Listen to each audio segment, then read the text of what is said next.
Hey, you guys, this is the Couplings Fire podcast. Here's a couple of things you might need to know, or maybe you just forgot. I'm Taylor, a volunteer firefighter and also a firewife to my favorite firefighter. Join me as I talk anything and everything fire related. I don't claim to be an expert, I just love to talk fire, and everything I say is my own opinion. My goal? To inspire anyone listening to take the steps to bettering their department, however they can. Let's get on to the episode.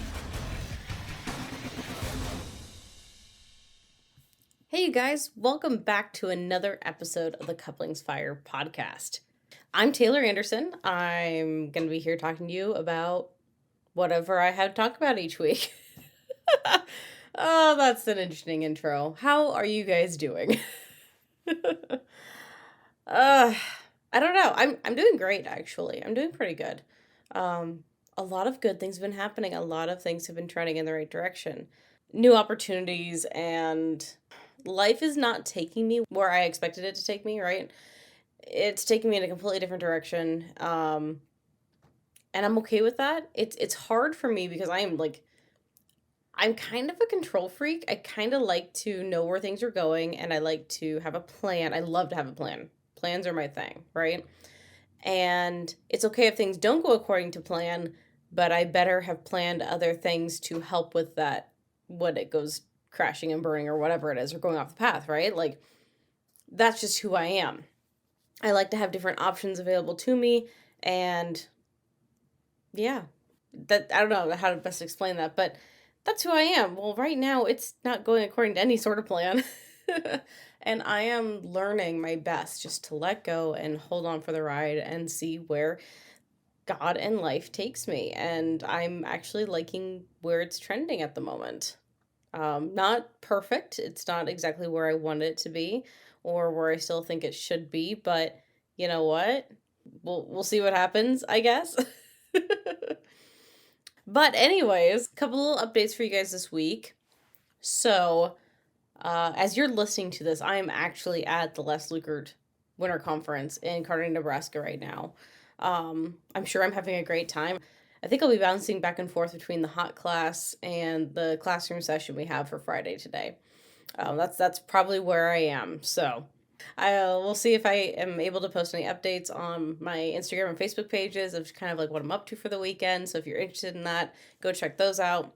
Otherwise, check out the NSFSI, the Nebraska Society of Fire Service Instructors. They have Facebook and Instagram pages as well. And I'll be posting on there too, and just showing everybody what's happening for the weekend. And if this is a conference that you would like to attend in the future, it is held the first weekend in February every year in Kearney, Nebraska. I urge you to go ahead and, save the date, reserve it in your calendars for next year, keep aware of it, and plan to join us.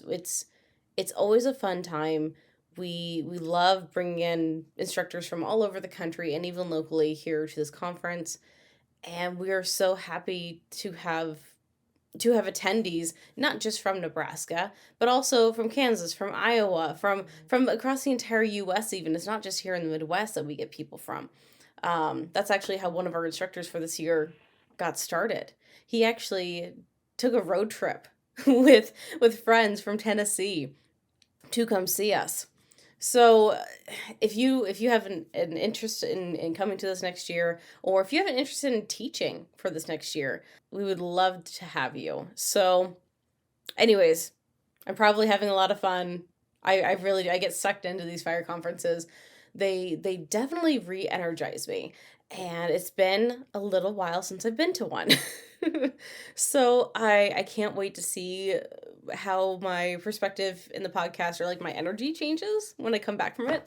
It'll be really exciting to see. It'll be really good.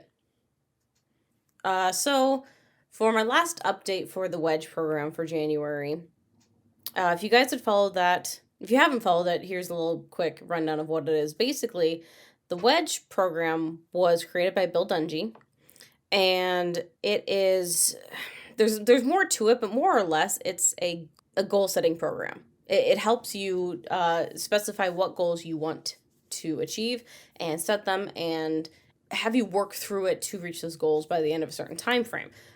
We chose to do a month, and Bill actually put together a group of us on Instagram to do this, and it was a fantastic opportunity, a fantastic to group to be in, and something to experience. Something different. It's definitely a different way of attacking goals than I had previously done, and I liked it.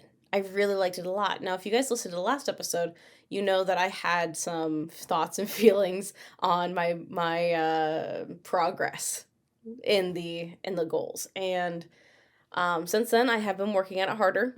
I have been choosing to work on those things, and it's hard. I am not going to lie to you guys. It's hard. It's difficult. It shouldn't be. It should be easy. We know what to do, right? But it's hard sometimes to choose those goals over relaxation or other things. But I've been working on them. My goals for the month were the body goal was you have three goals. You have body, mind, and craft. And so my body goal was to do 10 push-ups. And I know that sounds like not a lot, but you know what? I've never really been good with upper body strength. I can work out for an hour, but that's all cardio. Putting in body strength's different. It's different for me. And the first week, I did kind of terrible at it.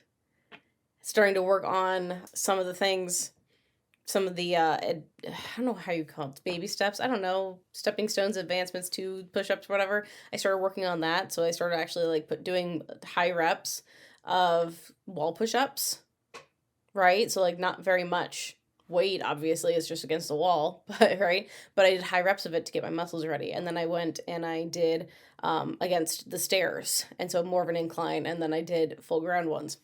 So from the first week to the second week, I saw a huge improvement. It was ridiculous how much of improvement there was actually. And then missed a couple weeks because I was sick and kind of lazy, honestly. I'm not going to discount that, but got back into it, and I'm not where I want to be yet still, but I have improved from that second benchmark. I would like to do them more consistently. I'd like to do them more fluidly in a row and not have to take breaks in between. And it's not like I take long breaks, they're like 10 seconds or so, or well, I should say probably more like 2 to 6 seconds, something like that. I don't know. 10 seconds, actually, when I think about it, it's kind of a long time. And I don't think I stopped that long between them. But I would like to have less stops. So, overall, I made really good progress on it. I don't know where on that one would have hit my goal. I think it was also a good opportunity to see how I need to come up with new goals for the future because, okay, 10 push-ups is great, but 10 push-ups in what time frame, right? Because that's different to every person. That's just, I don't know, because like I could say I did 10 push-ups in a minute and a half and that's good enough, or 10 push-ups in 30 seconds is good enough, or whatever, like I don't know, I think I need to be more specific on some of my goals. So that one really opened my eyes to that. But I did improve, and that was what I wanted, is to improve on those. And I'm going to be upping future goals to, I don't know. Basically, right now I'm getting my benchmarks, which is great because I've never done that before. I've never really been into a lot of that kind of working out and stuff, and it's nice to have benchmarks to be able to set me up for the future. Anyway, so I'm looking for better SMART goals in the future for body. For mind, I was going to read a devotional every day. And I've been keeping up with that one extremely well. There were a couple days I missed, but most days I was good, and I always made up those devotionals, at least on the next day. So, but I can really tell it sets me in a better mood and a better path for the rest of the day. It's just so different. I mean, I've always like woken up and I usually play music or a podcast or something, right? So I usually kind of wake up in a good mood. But with this, I don't know, it just centers me better. It's what I needed. And I like it. And it's going to be something that I keep up even without having to have it be a specific goal because I've gotten used to it and I love it.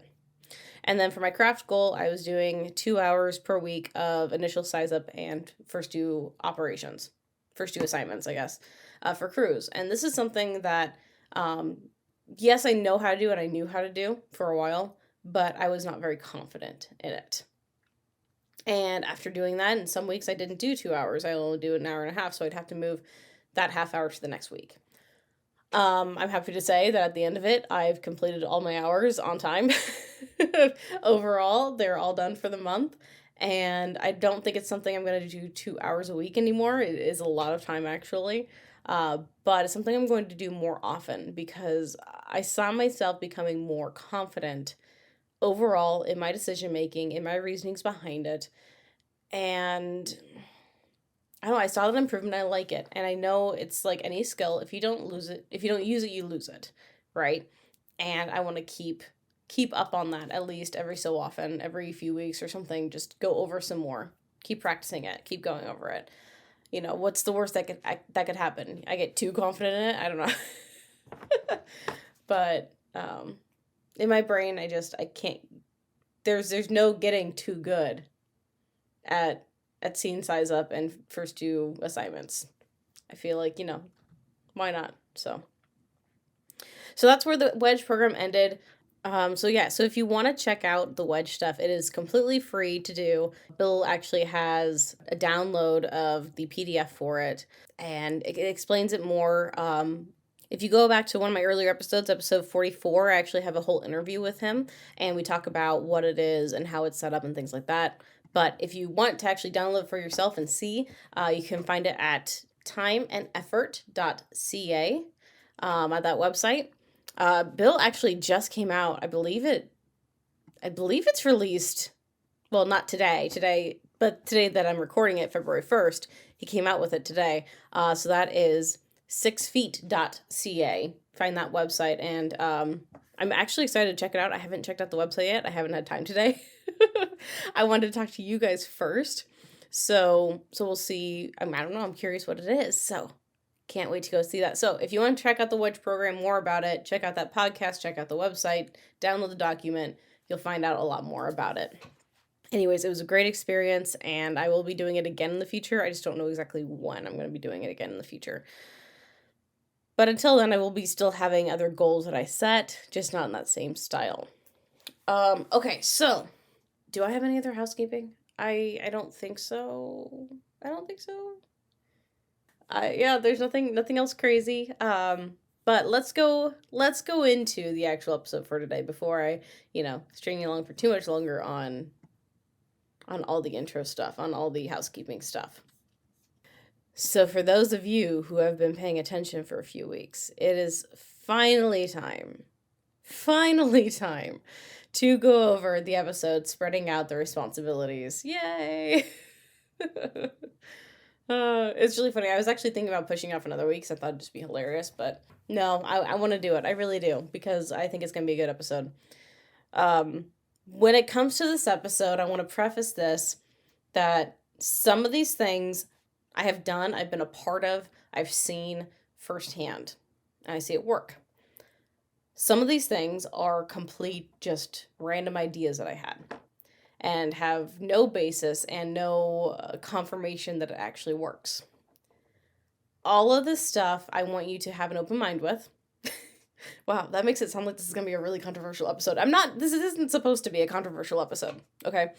But I just want to let you know, don't have my head on these things. These are just things to think about, ideas. And if this episode sparks ideas in you that are different than what I say, that's good. That's fine. I want to give you guys the opportunity to think creatively and to get out of your comfort zone when it comes to responsibilities in the fire service. And who does those and why they do it, and maybe ways to do it differently. These are probably going to be more easily implemented by volunteer firefighters and fire departments out there.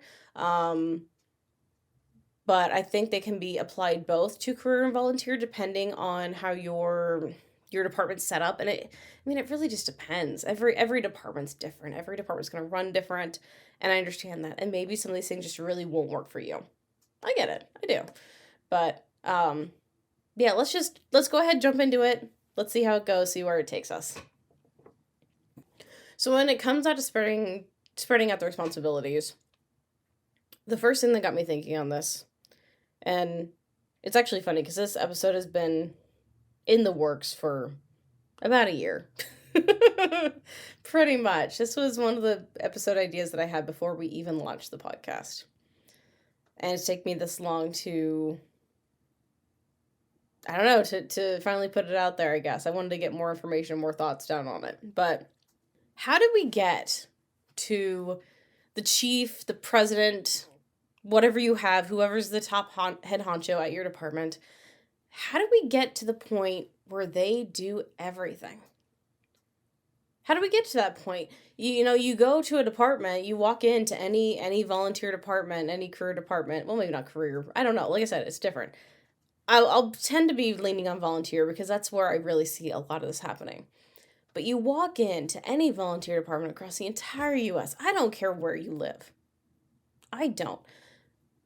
You walk in and I'm going to say probably about 80% of the time. About 80% of the time, you can guarantee that nothing gets done unless the chief or president, or like I said, whoever tends to be that top person for you. Nothing gets done unless they're a part of it or unless they head it up. It's not just they're okay with going forward with it, but they're actually the ones doing it too. They're the ones at the station every night getting things done. They're the ones a project can't move forward until they finish something. How did we get to that point? It drives me nuts talking to people all across the country. And this is a constant that I see, that I tend to see. And it's not needed. And it's sad because it leads to burnout and it leads to our chiefs and presidents and stuff. It leads to them having so much on their plate that they get frustrated easier, that they're always in a bad mood, that, I don't know, people are on eggshells around them almost. And it's just nothing can get done. And if it's not their way, it doesn't get done. The fire service is a team-based organization. And if you don't think so, I'm sorry, but that's my take on it. It is a team-based organization. You don't go do a bunch of things solo in this quote-unquote job that we do, right? You have a team that you work with. You have people you're out there going to scenes with. And of course, we have people who are at the top and the chain of command and all that fun stuff. Yeah, I get it. But it's a team. That's the only way it's going to work effectively. So how do we get to this way of doing things? How do we get to the chief and president does everything way of running things? First thing I see, honestly, is lack of trust. People in these positions, and again, I've never been in these positions. This is just what I've seen and heard from other firefighters and chiefs themselves, right? This is not coming from personal experience from the top. So don't get me wrong there, okay? But they're worried that things aren't going to get done the way they want. They're worried that it's going to be a completely different idea and then things won't work right, or they won't like it, or whatever it may be. And one of those things to think about is just, I understand the lack of trust. I understand it's hard. It's hard to let go of that control. You guys heard me at the beginning of this, and actually I did not mean to do this for this episode. That's just the way I was wanting to talk when I entered. But I was talking about how I like to have control of things. I like to have plans for plans for plans. And so if I'm hands off, I don't know what's getting done right. I get it. I get it. I live it every day. It sucks. But we need to all learn not to sweat the small stuff. It doesn't have to be perfect. Right? Did it fit your parameters? And did it actually get done? And that's one thing that's even hard for me to do. Like, okay, it's something so simple. Like, Chris is doing, cooking a meal. He doesn't do it that often. I mean, he cooks with me, but he doesn't usually do it on his own. But there are times he does. Right? And when he goes and cooks something, there are often times that I have to bite my lip and not say anything because I know I'm bad at this. I really am. And I've been really learning and growing not to do this. But I tend to criticize him or point out when he's doing things differently than what I would have done. If he's adding ingredients in a different order, or if he's cooking in a different pan that I'm used to for that meal, or whatever it is. Does it actually matter? Just because it's not the way I was actually gonna do it, but he gets supper cooked, and it actually tastes normal. It tastes the same. It tastes fine. Or maybe one or two little things are different than I would have done, but it still works. It's still good. And that's something that like I said, I have to learn how to do it every day. Another one is, the worry of laziness. And the worry that the people that we entrust with these tasks won't get stuff done. And it usually comes from a place of it's happened to us before, right? It's happened to us before where we give somebody the responsibility, we check them in with them in a week or two or whatever it is, and they didn't ever get it done. And sometimes it just takes that one time and you just don't want to trust anymore. Or it happens with different people and everyone lets you down. And I get it. It sucks. I get it. But one thing, have we communicated the concerns to that person who let us down or who didn't do it? Did you actually have a conversation with them saying, hey, why didn't you do this? I understand things are busy, or you may have a lot on your plate, or whatever it is. But why didn't you do this? And have a good conversation about it. It's like I say with almost every episode, it seems like now, communication. Right? A lot of us, when something happens, they just like, oh, they're not going to do anything, and you just do it yourself, right? You don't ever actually have a good conversation with the person who didn't do it. So that's a good thing, just to, have that talk with them. Explain what your expectations are and how they failed at the first time around, and give them a chance to do it again. Right? And really explain why it needs to get done and why it needs to get done on time or this way or whatever. And then if you need to, explain that if they don't get it done this time, you're not going to ask them to help again or whatever it is, that you can't trust them or however that is because of their laziness or because they just are too busy or whatever that reasoning be. But you have to have that straight out conversation with them. Otherwise, things are not going to get fixed. It's going to keep going the way it's going. If you don't ever tell somebody they're doing something wrong, they're going to keep doing it because they don't know any better. And that's the difference between intentionally doing something wrong and not knowing any better. You have to communicate that with them, that they aren't doing it up to your standards. Okay? Then, yeah, if you need to, find someone else, right? Find someone else who can do it. I can guarantee you there's at least one person on your department who wants to do something, who wants to do that job, or who would be willing to do that job. Again, they might take some working with. They might take some coaching. But it's worth a shot. Try to find somebody else too sometimes. And the kind of last reason that I've seen, that we got to that chief or president way of doing everything, you tend to get more recognition if you do it yourself versus using help. And I know most people won't admit that they're this selfish, but you know what? I know I have been myself in the past. It feels good to do something all by yourself without any help and get the recognition for it. It was all you, right? It feels good. Let's admit that to ourselves. Let's stop lying and saying we're never like that, because you know what? You're human. You are. We are. It's okay. I get it. But you need to grow. I need to grow. We all need to grow and get over ourselves and see the bigger picture. And yeah, there are things you can do on your own, and there are things you're going to have to do on your own. It's going to happen. But we need to really try to find other people to help us, to find people to get to delegate to, and really see the bigger picture of where our department is heading. Because a department cannot survive. Maybe they can survive. They can't thrive. They can't grow if only one person is doing everything. That's a lot of stuff.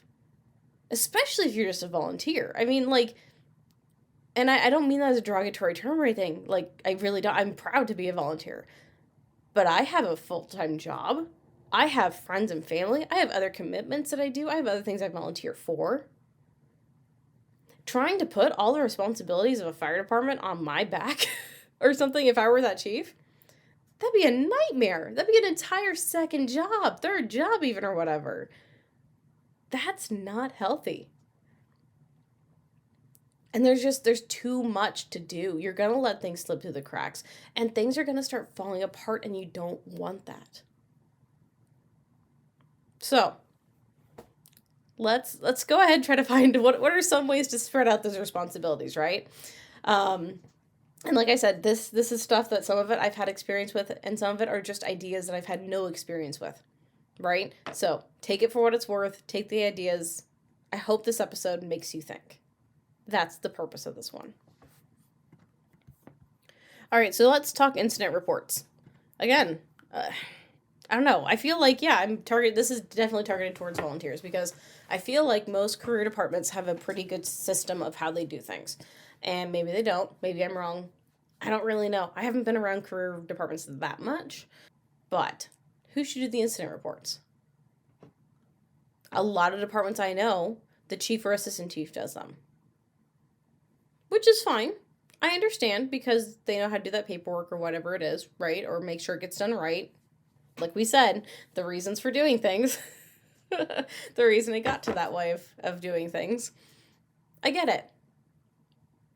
But let's spread out that responsibility. I think it should be whoever was lead officer on that call. Right? And this gives a chance for other people to get accustomed to doing it. Now, I'm not saying a brand new officer or someone who hasn't done it very much does it by themselves and turns it in without telling anybody about it, right? That's not what I'm saying. I'm saying let them do the entire report, write it up, whatever it needs to be, get it all ready, then take it to somebody else to check over and see if they did it right and see if they need to change anything. And in doing it this way, you start teaching them exactly how to do it. Then they're going to know from that point on, oh, hey, this is how you do it. And that's less things put on the top people in the organization. And the work starts getting spread down more. And you can even have this is something you don't necessarily have to have always the lead officer on the call. Yeah, that's great. But what if you have someone who's maybe a more senior firefighter, right? Been on for a few more years, whatever, but is not a captain yet or an officer? Let them do it. Why not? Teaching them this stuff ahead of time gets them prepared to take that officer seat if it comes up, or if they want it, or if they get promoted, however it is. And have that lead officer from the call walk this firefighter through how to do it. There could be calls on our departments where no officers show up, right? I've been on a call like that. I'm sure other people have too. It happens. So who should really be doing the incident reports for it? It should be the person who was most senior on that call acting in the officer seat, right? You never know when that's going to happen. So let's train the people under us to do jobs like these. Another option for these incident reports and things. Couple thoughts I've thrown around. What about the thought of establishing a quote-unquote outside secretary? In my past volunteer organization, we had outside officers and inside officers.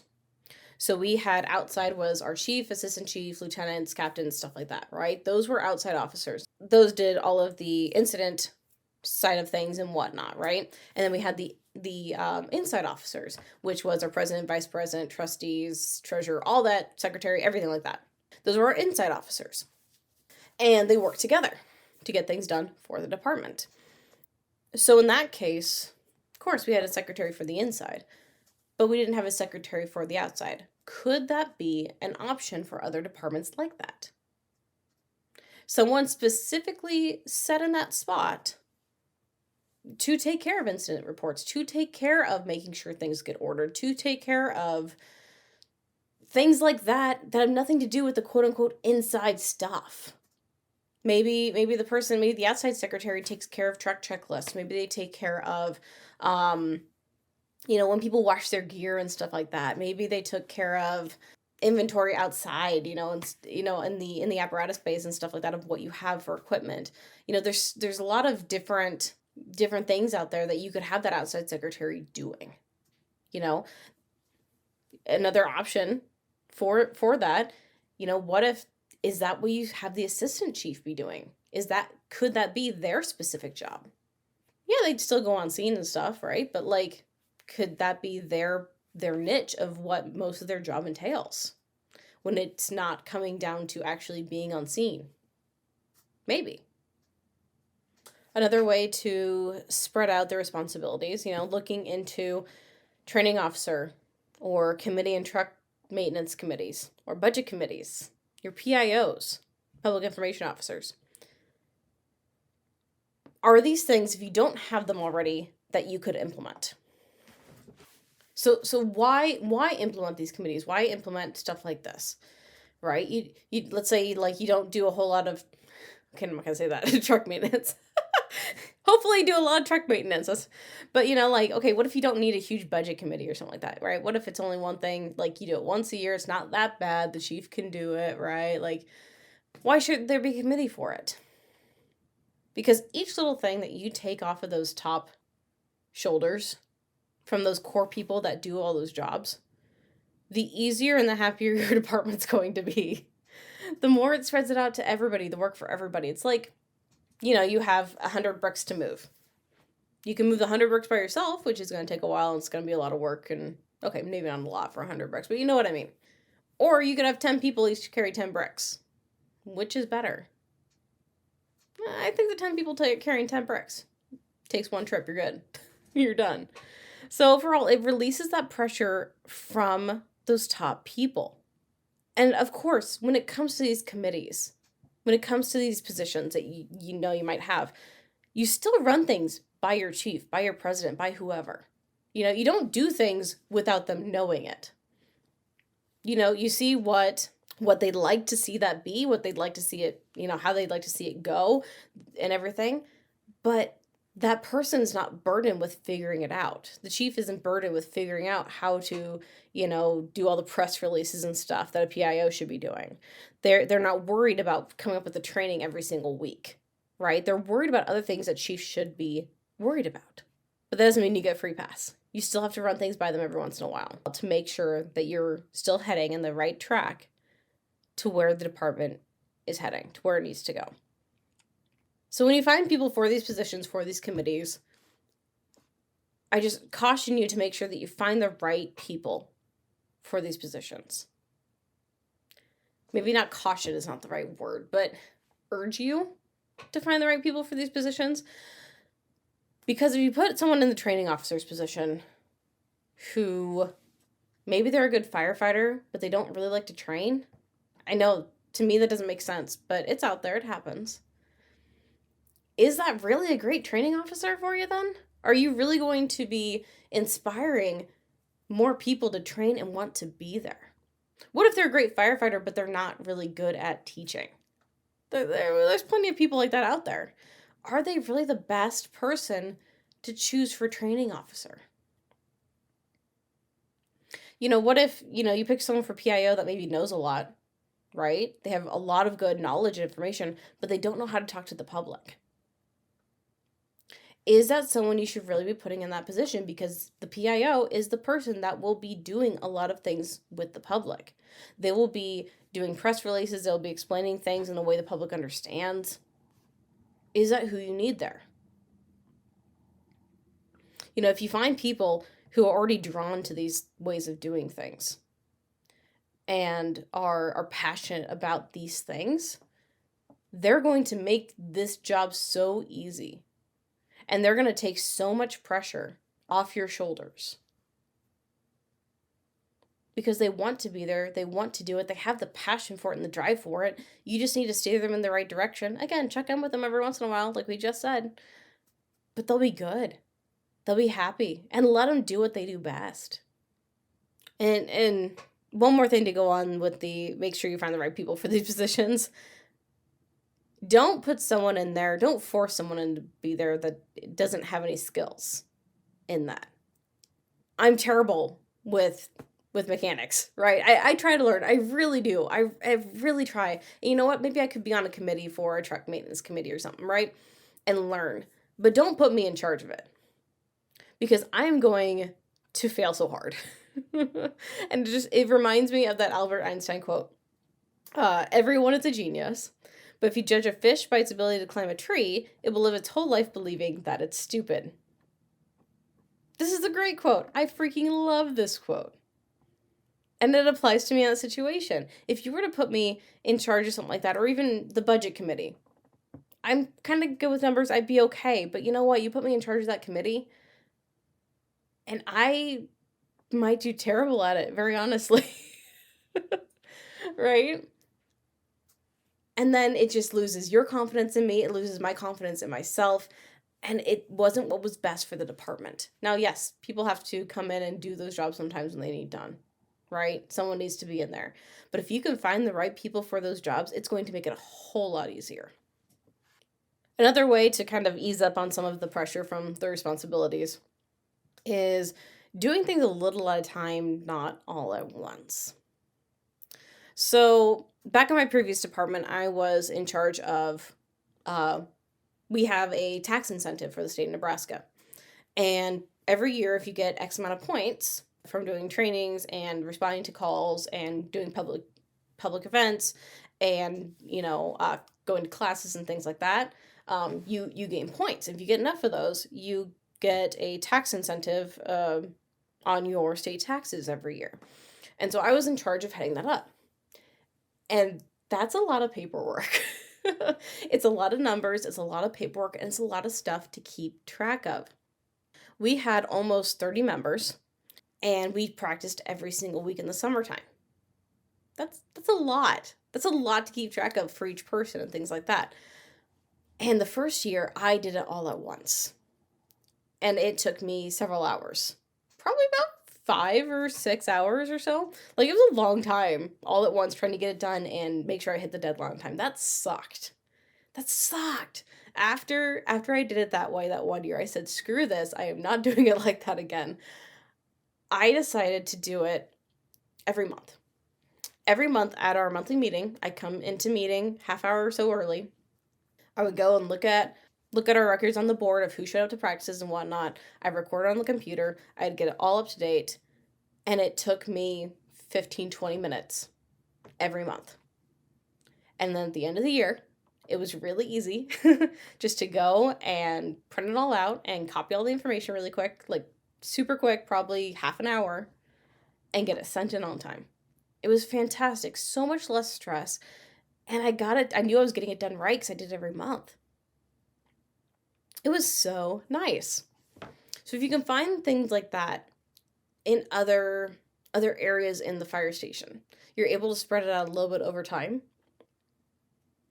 Maybe you do it once a month, maybe you do it every week, maybe you do it once a quarter, whatever it may be, whatever you have, spread it out. It makes it easier. Another thing to look at is maybe you put more responsibilities on your outside officers, right? Like I said before, outside officers tend to just be in charge on scene on things, right?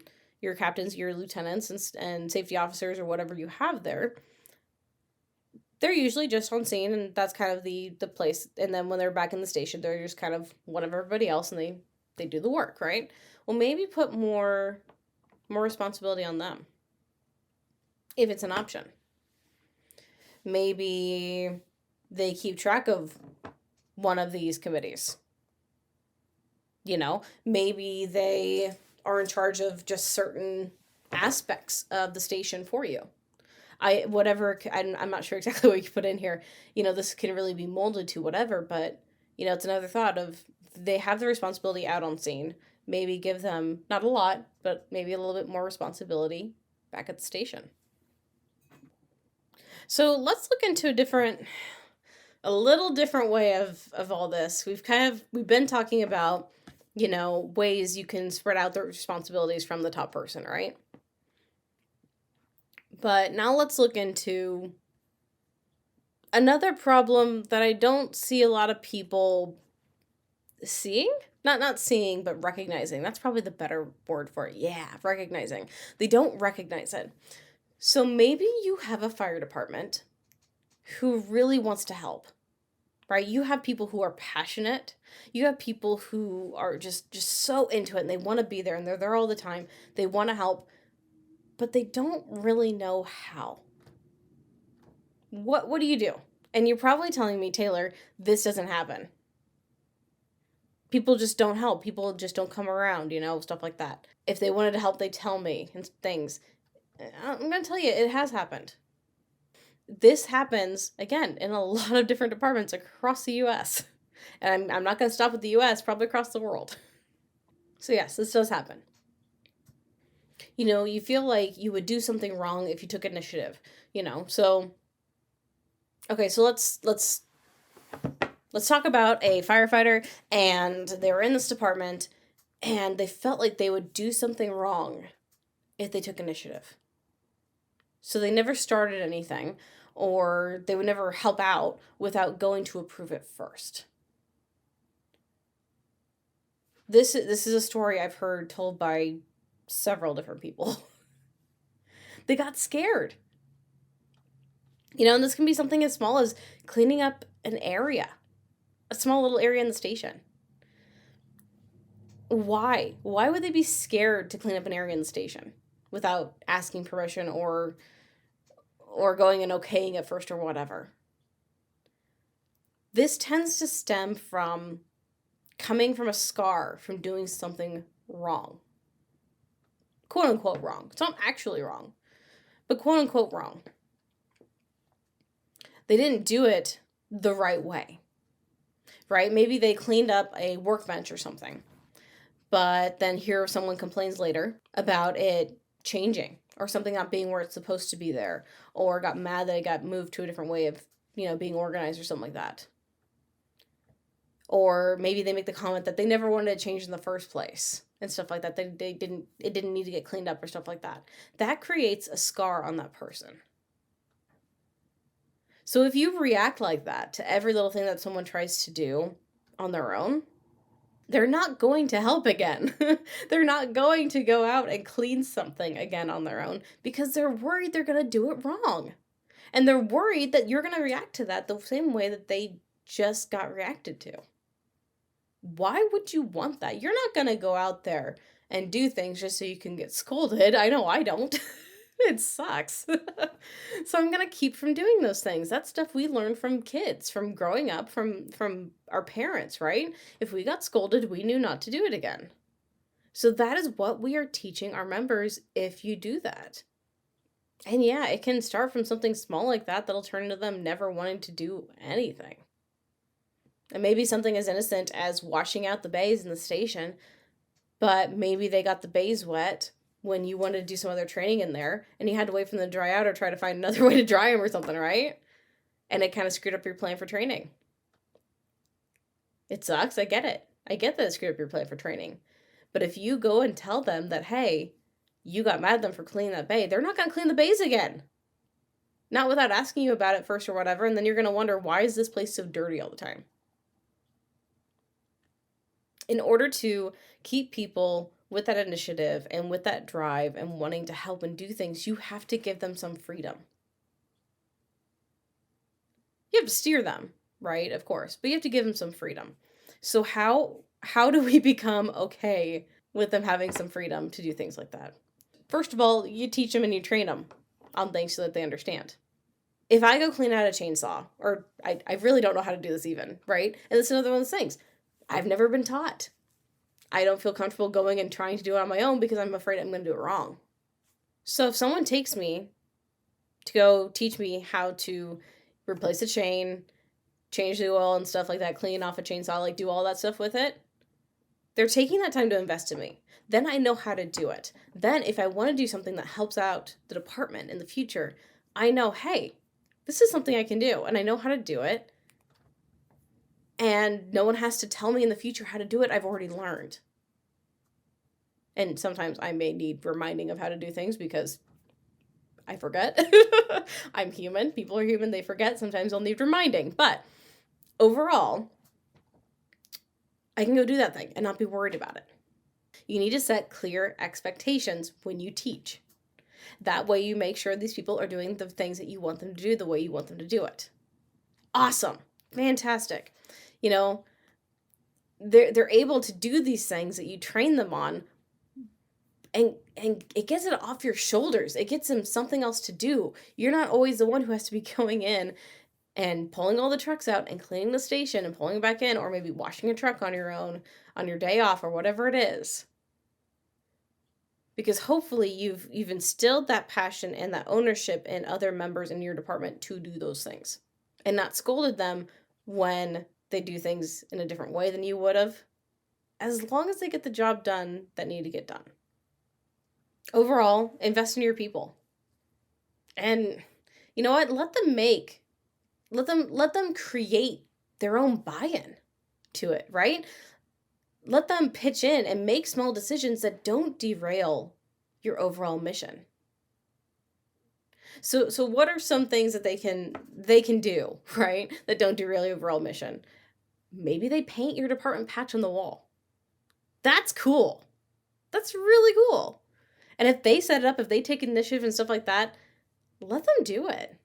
Why not? What does it hurt? It adds morale booster. Let them clean up and organize the offices and areas.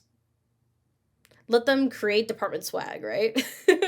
We all love t-shirts and jackets and hats and stickers and stuff like that. Let them do it. Let them go out and organize public events for the department. Let them put together a kids' day or a family day. Let them go out and have a booth at one of the local festivals or something, right? And just go hang out with kids or try to get more volunteers or whatever it is. Let them organize member outings. Let them say, hey, let's all get together on this night and go out and golf together. Let's go to someone's house and do a steak grill night. Let them do stuff like that. And it doesn't always have to be ran by the chief or president. Now, of course, if the department's paying for stuff, that's something you really need to bring before everybody, right, at a meeting or something, and make sure everyone's okay with it, of course. But it shouldn't have to be a decision that is solely based on those top people. It shouldn't be that someone has the idea, but the chief or president has to come up with everything to do it or whatnot. Let that stuff be done by your people. They're going to be much more involved, much more happy with the department if you let them. Okay, so we're getting to the last section of this episode here. And this is one of those that I said earlier I don't have any experience with. This is something I've been thinking about for a while. And I think it's a good idea. I think it could get implemented at some departments. Obviously, other departments won't work. I get it. I don't know how to... I feel like I'm just upping this anticipation way too much for this section. But I don't know. I kind of want someone else's opinion on it, on how they think it work, or maybe pros and cons to it, or I don't know. Just their thoughts on this. So, I want to talk about dual chief positions. Possibility of doing dual chief positions. What I mean by this is one chief doing on-scene work when it comes to actually leading on a scene, right, and running an emergency situation, and the other chief doing more of the office work. The way I think about this is it reminds me a lot of the way a career department tends to work, especially a larger career department, right? When you have your actual chief of department, right, your fire chief, who's more on the administrative side, right, when it comes to things, and you have your battalion chiefs, and your battalion chiefs are actually the ones that tend to be, they have administrative stuff they have to do, of course, but they tend to be the people, who are out there actually on scene doing the calls. But your chief of department doesn't go out and commands the scene. Now, I know this is very different, especially for volunteer departments. They're not used to seeing something like this. But keep an open mind. And so there's kind of two ways to set this up. So you could have one option where you have a kind of dual chief position where they're both the same level. I don't know. The more I think about this, yeah, you can set up this way, but I don't think it's the best way because I feel like you do need somebody who's actually on top. Partner situations are great, don't get me wrong, but there can be tension there because no one is actually on top. The the way that this could actually work better is if you had your chief dual chiefs on the outside but still had your president on the inside who's still top of the organization. That could work possibly, because you do have somebody who is actually higher, in the chain of command when it comes to that with your president. So that's an option, but the way I like looking at it being set up is probably the second way, where you basically you'd get rid of the assistant chief position. And what you're doing here is more or less a name change, right? So you turn that assistant chief position into a battalion chief, right? And maybe you have more than one if you need it. And and you can also, if you want to, you could keep the assistant chief name, but the assistant chief or that battalion chief, that second level would be the one who's actually running the calls, right? They're the ones on scenes doing that stuff versus your chief of the department who's actually running the entire department. In my mind, you want to be the structure. You want the person who's running the calls to be underneath the person who's doing the administrative, simply because in order for a department to flourish, you need to have amazing rapport with the people who fund your department. That's the chief's job. The chief's job is to make the overall decision for the department and work with those who can aid it in a professional manner. Right? It's extremely important to have a department like that because that is how your department grows, that is how they thrive. And I think whoever's in that administrative position should be on top because they're going to be thinking of that more. And then the chief, your chief of department doing the administrative side, should be a resource for the battalion chief when it comes to on scene. It's not saying your chief of department can't come on scene. That's not what I'm saying at all. But if they come on scene, they should be a resource. Kind of like if you have an emergency manager or some other person that you can call for to help you with resources and things. That's what your chief of department would be doing for your battalion chiefs or assistant chief. So a couple pros to this setup. Each gets to do what they actually want to do. A lot of times I hear of different departments where like, oh, I'd be happy to do the on-scene stuff, but I don't want to do the administrative side. Or I want to do the administrative side, but I have no want to do the on-scene stuff, the commanding. I get it. I totally get it. It's a lot of time, it's a lot of effort, and honestly, a lot of our skills aren't in both areas, right? You can work on your skills to be good in both areas, but naturally as a person, they're higher in one place than another. So I get it. I totally do. And especially if you're doing this on the volunteer side, there's only so much you really want to do. There's only so much that you're able to give up your time for. So it's a lot of work. So it puts less work on each other and it puts less stress on each of those chiefs. A couple cons to this, I'm not going to lie, this is not perfect. One con is there's a chance stuff's not going to get done. It happens. Another one is, who's actually in charge, especially if you have them at the same level, like I said.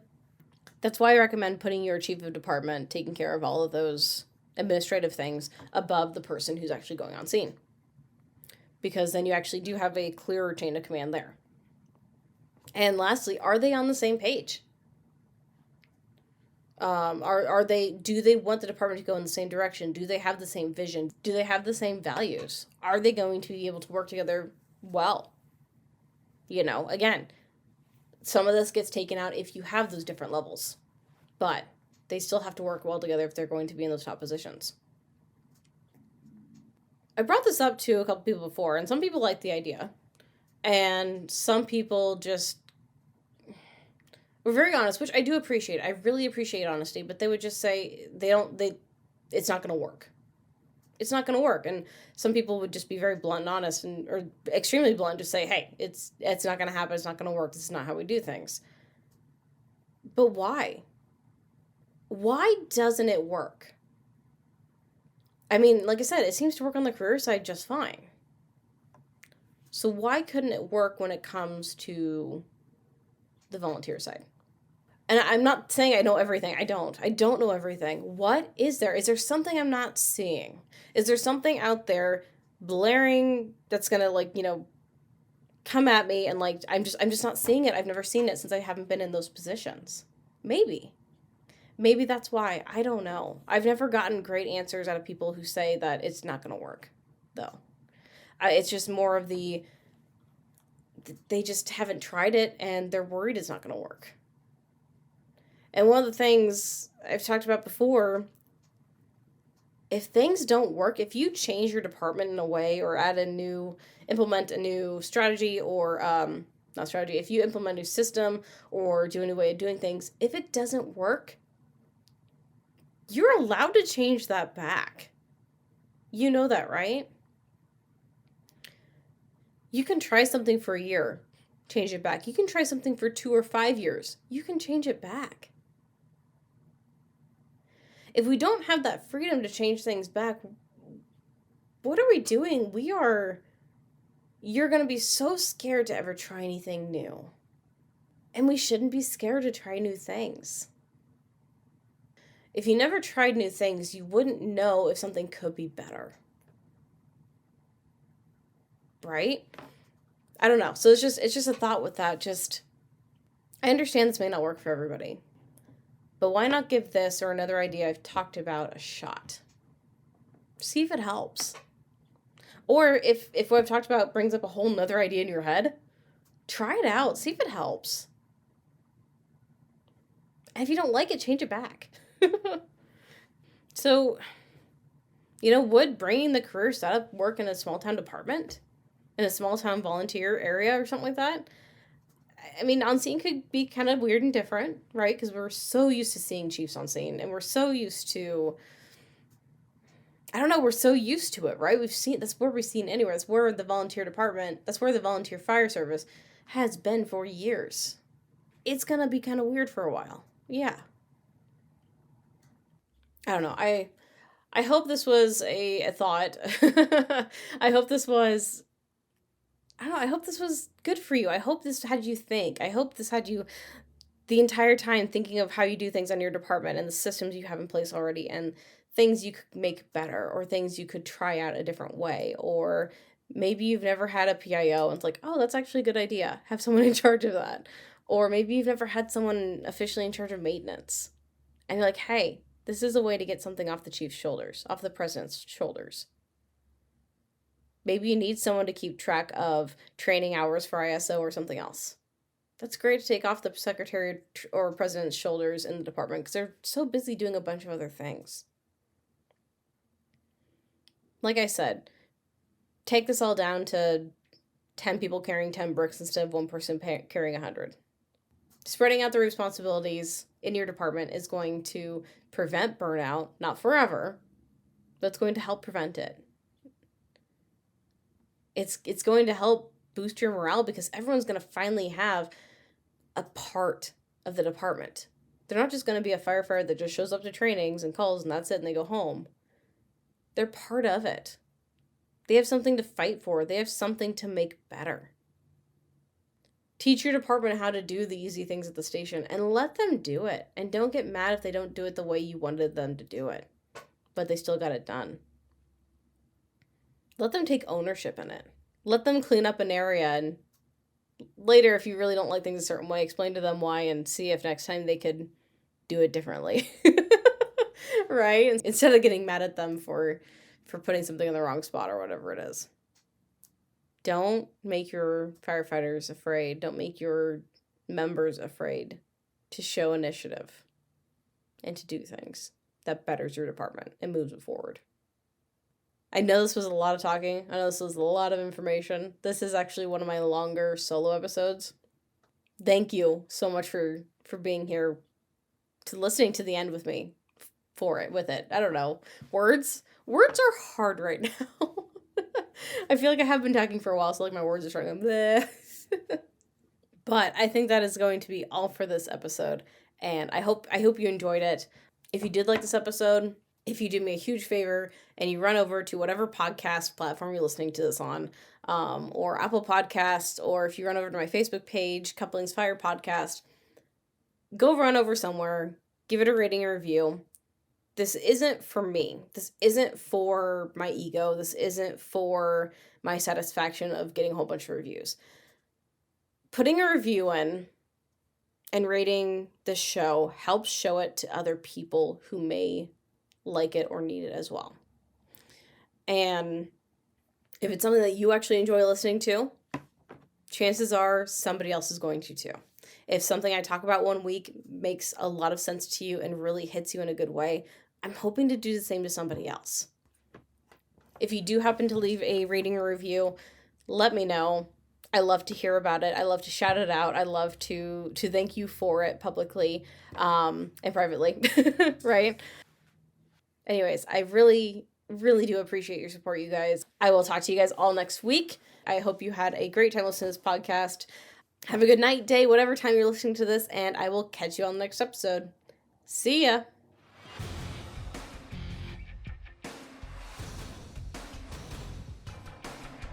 Thanks for coming by and listening to the podcast. I hope you enjoyed it.